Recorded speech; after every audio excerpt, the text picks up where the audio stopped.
The overall goal of this procedure is to quantify SNARE-mediated cell fusion events by activated expression of beta-galactosidase.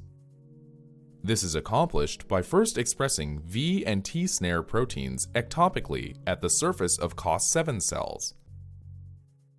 The next step of the procedure is to combine the cells expressing V SNARE proteins with those expressing T SNARE proteins.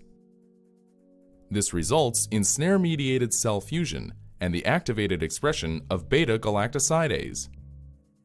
Ultimately, the cell fusion-induced beta-galactosidase activity is measured using a spectrophotometer. The main advantage of this technique over the existing methods, like the microscopic cell fusion assay, is that it can analyze multiple VT SNARE combinations quantitatively. Though this method may be applied to understand the mechanism and regulation of SNARE-mediated membrane fusion, it may also be applied to high-throughput studies. Demonstrating the procedure will be Dr. Nazarul Hasan, a postdoc, and David Humphrey, a technician from my lab. The day before the transfection, load 24 well plates with 12 mm glass cover slips. Prepare 2 wells for each combination of cells expressing unique plasmids in the experiment.